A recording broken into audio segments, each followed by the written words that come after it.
Ladies and gentlemen, let me begin with a question that will disturb your comfort but unlock your clarity. What if I told you that no one in your life is truly your friend? Not your bestie, not your crew, not even your childhood ride or die. No, I know that sounds harsh, maybe even offensive, but let me say it again so your spirit can hear it this time. No one is your real friend. They may love you, but they don't carry your destiny. They may support you, but they don't own your assignment. Listen carefully. Friendship, as we define it, is often based on convenience, not covenant. It's built on feelings, not purpose. It celebrates your presence, but really understands your purpose. And when people don't understand your purpose, they become friendly enemies to your destiny. There's a story in the Bible that we've read, but we rarely see. Jesus, fully divine, fully man, walked with 12 men for 3.5 years. He ate with them, he taught them, he loved them, and yet he says something strange at the end of his journey. I no longer call you servants. I call you friends. Now, wait, what were they before that? They weren't his real friends until the assignment was clear. They didn't understand his purpose until they saw his cross. Because until someone understands your purpose, they cannot be trusted with your presence. Some people follow you for what you carry, not who you are. They enjoy your fruit, but they don't protect your seed. And when the storm comes, they disappear like shadows in the dark. Let me ask you again, are they really your friend or just a fan of your comfort zone? Let me tell you something that may shatter your belief system. Most people in your life don't love you. They love what comes with you. They don't love the weight you carry. They love the comfort you provide. And as soon as the flow stops, their footsteps follow. This world has trained us to wear masks, smiling in each other's faces, clapping when things are good, vanishing the moment they're not. And we call that friendship? No. That's performance-based affection, not covenant. You see, people don't follow essence, they follow advantage. They are not drawn to your soul, they are attracted to your season. Let life change for you, and you'll see how quickly forever becomes former. Let your status shift. Let the spotlight dim, and those who shouted your name will start whispering your faults. Look at the prodigal son. While he had wealth, he had companions. He had laughter, he had company. But the moment his bank account hit zero, his phone stopped ringing. That's not friendship. That's economic attachment disguised as loyalty. And let me take it further. Don't just look at the crowd when you're winning. Watch how they act when you lose. When you're celebrated, they praise you. When you're broken, they distance themselves. And if your fall becomes public, they become silent witnesses, hiding their hands while enjoying the spectacle of your pain. Oh yes, they were never friends. They were spectators in your stadium, not soldiers in your war. Aha! Even in your family, this truth may strike. Because blood may make you related, but alignment makes you connected. Some family members will cheer louder for your failures than strangers would. And the tragedy? You keep lowering your standard just to keep them in your life. Let me tell you this. Any connection that demands your shrinkage is not a blessing, it's a burden. You see, real friendship is tested in the shadows, not the spotlight. It stands by you when there's nothing left to give. It holds your name in honor, even when the world is dragging it through the mud. It weeps with you in your wilderness and walks beside you even when you have no direction left. So don't confuse shared memories with shared values. Just because they were there back then doesn't mean they're assigned to go with you next. Stop romanticizing people's roles in your life. Some are scaffolding, not structure, meant only to help you build, not stay forever. If you want to know who your true companions are, stop feeding them. Stop calling. Stop performing. Go silent for a season and watch who still stands. Because who remains when the benefit dries up is who was always real. Let that silence speak louder than any "I love you" ever could. Let me speak this truth into your spirit. Elevation always reveals intention. You never truly know who's with you until your life begins to rise. Because when you grow, you don't just gain visibility, you ignite reactions in the people around you, and not all of them are holy. You think the people smiling with you are celebrating you? No, my friend. Some of them are studying you, taking notes, measuring your progress, smiling with their lips and resenting you in their hearts. And they didn't feel that way until your vision woke up something in them. Jealousy, inadequacy, hidden competition. It wasn't until you started changing that they started shifting. Ask Cain. Abel didn't attack him. Abel didn't insult him. Abel just offered something better. And that was enough for envy to grow. Sometimes your only offense is being excellent. And if someone's loyalty can't survive your growth, they were never planted. They were parked. And this is where most people get stuck. You keep asking, why did they switch up on me? But maybe the better question is, why did I ignore the signs when I started shining? And growth doesn't change people. It exposes what was always buried under politeness and fake applause. The enemy doesn't always come with horns and fangs. Sometimes it comes dressed in shared memories and familiar faces.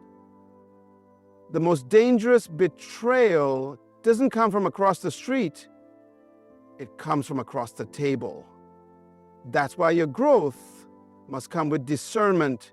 Not everyone who knows your journey deserves to go on it. I remember mentoring a young man who had a business idea that started catching fire. Clients were calling, doors were opening, but something strange happened.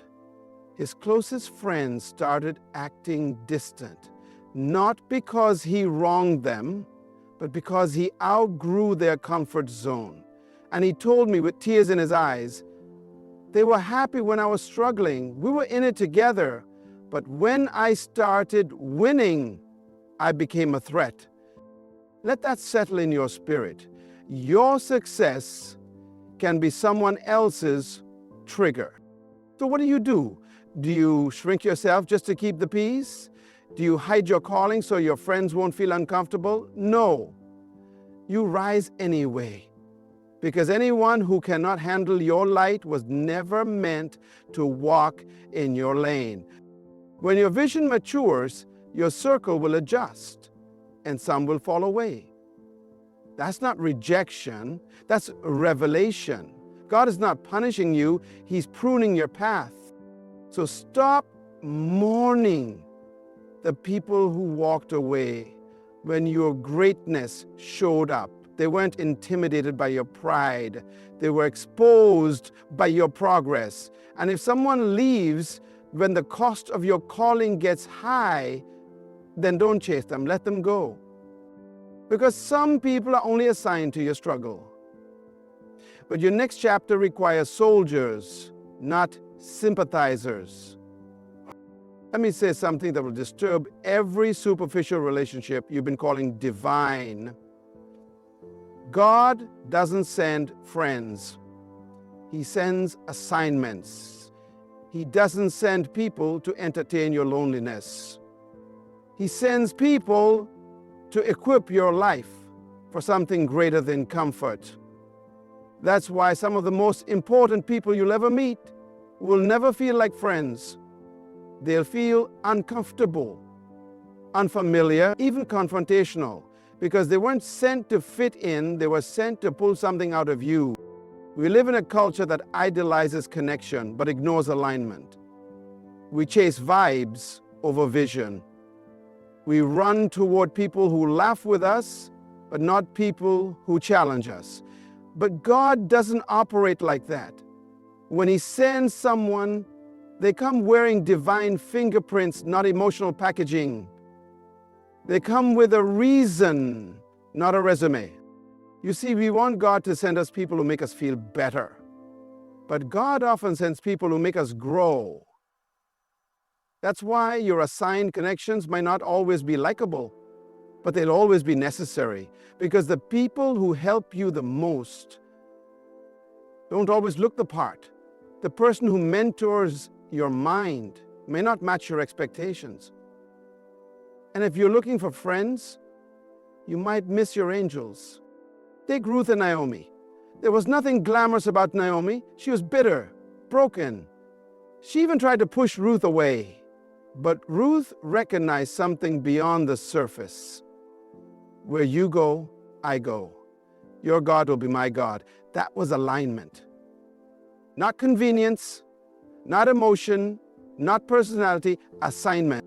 So hear me. Stop holding on to people God never sent. Just because you met them in a good season doesn't mean they were meant to survive your transition. Just because you feel something doesn't mean it's kingdom. God's assignments come with spiritual weight, not just emotional warmth. And sometimes the person God sends will correct you, offend your comfort zone, confront your laziness, but they'll do it because they see something in you that your friends ignore. They see the king hiding under your excuses. They see the architect inside the procrastinator. They see the warrior inside the warrior. Don't miss your destiny because it didn't come wrapped in flattery. So the next time someone enters your life and doesn't stroke your ego, pause. Don't run. Don't label them toxic just because they challenge you. Ask yourself, is this person assigned to my development? Because kingdom connections don't always come to comfort, they come to construct. And if you spend your life chasing compatibility instead of calling, you'll be surrounded by friends who keep you happy but never whole. Choose wisely. Eternity might depend on who you let close. Let me tell you something that will set you free if you receive it. Loyalty without understanding is still dangerous. Blind loyalty is not love. It's a silent threat, because someone can be devoted to you and still destroy you simply because they don't understand the weight you carry, the season you're in, or the battle you were born to fight. You see, people don't always need bad intentions to cause damage. Sometimes all it takes is a good heart paired with the wrong perspective. And that's why some of the people who are most committed to you are also the ones unintentionally slowing you down. They love you, but they're loyal to your weakness, not your destiny. They're loyal to your wounds, not your healing. They're loyal to your yesterday, not your tomorrow. That's why emotional closeness can be deceptive. Just because they're near doesn't mean they're ready. Just because they're faithful doesn't mean they're fit. If someone doesn't understand the burden on your life, they may try to comfort you when you are meant to rise. They may talk you out of discipline in the name of rest. They may silence your fire in the name of peace. Let me make it plain. There are people who would rather keep you safe than see you significant. People would plead with you to avoid risk, to play it small, to stay in the boat when God is calling you to walk on water. and they do it with tears in their eyes and sincerity in their voice. But their loyalty can become your leash if you're not discerning. Ask Moses. His own brother Aaron loved him, but when Moses was gone too long, Aaron gave in to the pressure of the people and helped build a golden calf. Not because he hated God, not because he hated Moses, but because he didn't have the conviction or clarity to hold the line when the fire got hot. That's the danger. When your circle is filled with people who are committed to you emotionally but disconnected from you spiritually, they'll say things like, "Take a break, you've done enough," when heaven is saying, "Go further, I'm not done." They'll say, "Don't change, we love you just like this," when God is saying, "Transform, because I have more for you." You cannot afford to be surrounded by people who love the old you but fear the new you. So here's what I've learned. Discernment must always sit above loyalty. Don't just ask who's with you, ask who gets you, who understands the oil on your life, who recognizes the cost of your calling, who can see that you're not just building a life, you're building legacy. Because someone can hold your hand in public and unknowingly hold you back in private. And the greatest deception you'll ever face isn't betrayal from an enemy. It's misguided loyalty from someone who loves you but lacks insight.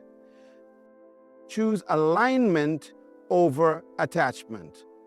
Choose truth over tenderness. Choose vision over validation. Because you were never called to be babysat, you were called to build. Let me break this illusion that's keeping too many of you in bondage. Access doesn't mean intimacy. Just because someone can reach you doesn't mean they know you. Just because they walk beside you doesn't mean they walk with you. In this generation, we confuse proximity with partnership. But there's a vast difference between someone being present and someone being assigned. The most crowded places in your life are often the most hollow. Your followers don't know your fears. Your audience doesn't understand your anointing. And even your friends, many of them, don't comprehend the cost of your calling. They see your highlights, but don't witness your heartbreaks. They enjoy your energy, but never ask about your emptiness. You see, real intimacy requires revelation. And very few people have earned the right to know you, to carry your burden, to speak into your storm. Yet we keep granting backstage passes to people who only came for the show. We let people handle our hearts, who are only meant to shake our hands. And then we wonder why betrayal hits so deep. It's because you let unqualified hands touch sacred spaces. When Jesus walked this earth, he had 12. But even among the 12, he had 3. And even among the 3, he had moments only he could carry. Not even Peter, James, and John could stay awake in his darkest hour.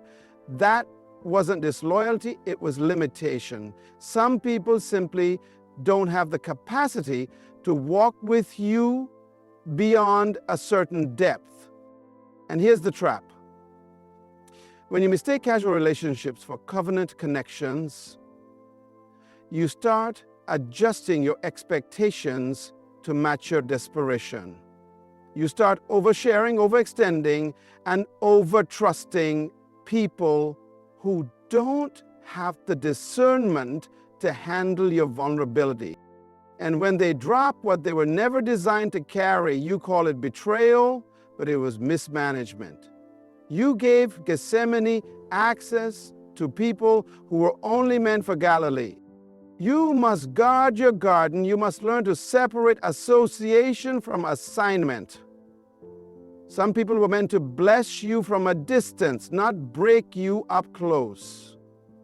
And until you master that distinction, you will continue to confuse noise for nearness and activity for alignment. Stop chasing connection and start testing capacity. Because who you allow into your inner space will shape your inner strength. And let this truth ring in your spirit. Not everyone who walks with you is qualified to war for you. The next season of your life requires precision. You can't afford emotional clutter. You can't afford weak alliances. You need people who see your scars, honor your silence, and still stand. And if they can't do that, love them, but leave them at the gate. You must come to terms with this reality. True friendship is not a human invention. It is a divine revelation. It is not built on feelings, convenience, or frequency of contact. It is built on alignment, assignment, and divine agreement. And because of that, it is rare, extremely rare.